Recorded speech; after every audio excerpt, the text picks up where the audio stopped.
For nearly a year, a German fighter plane named Focke-Wulf FW-190, also known as the Butcher Bird, had instilled fear among the Royal Air Force's most capable fighter pilots. Battles with the Butcher Bird were resulting in more and more deaths to even the best RAF pilots.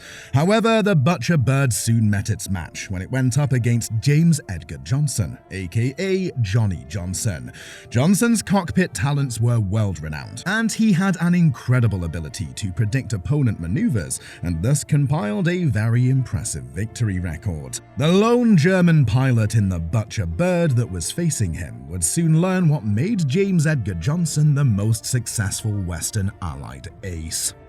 James Edgar Johnson, an Englishman with a civil engineering degree and an interest in aircraft, began flying lessons in the 1930s, aiming to join the Royal Air Force one day. While class bias prevented his initial effort to join the branch, the RAF expanded its ranks to all classes as the threat of war loomed once more.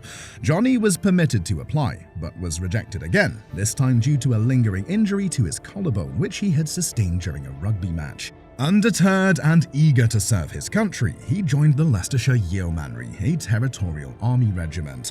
One day, while riding his horse during his non-combat job, Johnny noticed a group of Hawker Hurricane fighters. This single-seat fighter aircraft was the pride and joy of the Royal Air Force. It was a high-performance fighter and served the RAF throughout World War II, known for its famous elliptical wing design. Johnny thought to himself, if I have to fight Hitler, I'd rather do it in one of those than on a bloody horse. In August of 1939, Johnny's stubbornness paid off when he was accepted into the RAF Volunteer Reserve. The following month, war was declared on Germany, accelerating his training, and he was eventually chosen as a fighter pilot. Johnson spent a year honing his talents, learning formation flying, attacks, battle climbs, aerobatics, dogfighting, and finally solo flying a Supermarine Spitfire. During one training flight, his persistent arm injury worsened, causing his Spitfire to crash. His commanding officer excused the blunder, blaming it on inexperience, but Johnson felt the weight of scrutiny. Knowing he couldn't afford another misstep, the optimistic pilot wrapped wool across his damaged shoulder and tightened his harness straps. Johnny's fortitude got him through training, and on August 28, 1940, he received his wings and a spot in the RAF's General Duties branch as a pilot officer, just as the Battle of Britain loomed. Unfortunately, Johnny's injury persisted, and military physicians presented him with a difficult decision: undergo surgery and wait to go to war or become a training teacher. Johnson selected the operation and a break from flying. After recovering from his hospital stay, a completely fit Johnnie Johnson rejoined his squadron in the spring of 1941, only to learn that his new leader was the famed ace Douglas Bader. Bader, a highly accomplished pilot who had lost both legs in a pre-war flying accident, was an aggressive tactician and one of the first to argue for the big wing theory, which involved massive formations of fighters engaging the enemy at the same time to maximize offensive impact. Bader, a fervent believer in the Spitfire's supremacy over German Luftwaffe aircraft, instilled in Johnson and the rest of his squadron the value of discipline and teamwork. Under Bader's command, they took part in sweeps and circus operations, in which the branch sent bombers escorted by many fighters to strike targets in continental Europe during the day.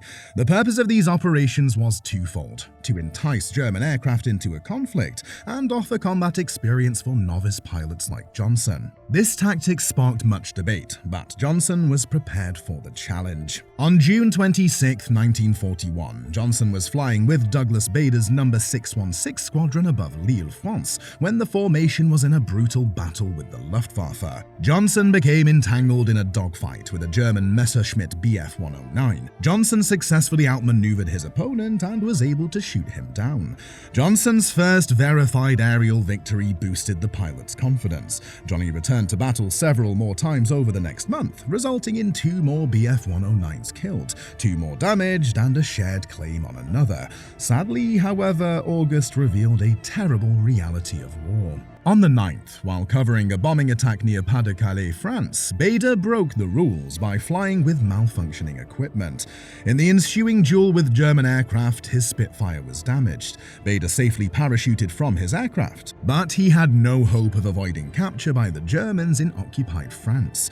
Bader's capture was a devastating blow to the team he had inspired and led. When Johnson was promoted to flight lieutenant and given the Distinguished Flying Cross in September, he was vividly aware that his success was attributable to his determination, talent, and lessons learned from his wing commander. After several months of inactivity due to difficult weather conditions, the RAF Fighter Command rekindled its aggressive strategy in April 1942, restarting large-scale operations. During this time, Johnnie engaged in 7 sweeping operations, destroying as many enemy aircraft as possible. However, the battlefield had changed. The Luftwaffe had put a new combatant in the skies, the fearsome Focke-Wulf FW-190. The FW-190 outperformed the Spitfire at altitudes less than 25,000 feet, with a faster roll rate, stronger firepower, and the ability to outdive and outclimb its British opponent. The arrival of this new foe resulted in an increase in Spitfire squadron casualties, which disturbed high-ranking officers within the RAF. While the British were working on a new Spitfire type, Johnson and his colleagues had to confront this new menace head-on with their existing aircraft. His growing number of victories over Bf-109s earned him increasing attention and responsibility, and on July 10, 1942, he was promoted to squadron leader, gaining leadership of the 610 Squadron. By this point, the Allies were ready for a significant operation. The Dieppe attack, launched on August 19, 1942, was an audacious attempt to test the viability of a large-scale amphibious assault on the German-controlled, heavily fortified French coast.